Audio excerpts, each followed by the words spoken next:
আগের ভিডিওতেই তোমাদেরকে বলেছিলাম সোদপুরে এসেছিলাম লাঞ্চ করতে। আমরা একা নয়, ফুল ফ্যামিলি দেখো এসে হাজির। আমার দিদি, জাবু, ভাই, গুড্ডু সবাই এসেছিলাম, কারণ ছিল আজকে গুড্ডুর জন্মদিন।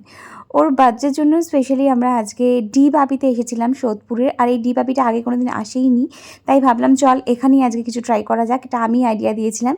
আর ফার্স্টে হলো কেক কাটিং, তারপরে সবাইকেও কেক খাওয়ালো।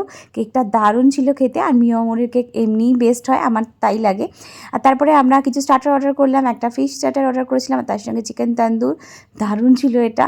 আর প্রত্যেকটা খাবারের কোয়ালিটিও আমার বেশ ভালো লেগেছে। কিন্তু ডিবাপির এটা প্রথম আউটলেট যেখানে রেস্টুরেন্ট, বিরিয়ানি ছাড়াও যে এত কিছু পাওয়া যায়, বাট কোয়ালিটি বেশ ভালো। তারপরেই হাজির হয়ে গেল আমাদের গরমা গরম মাটন বিরিয়ানি, যেটার জন্য স্পেশালি এসেছিলাম।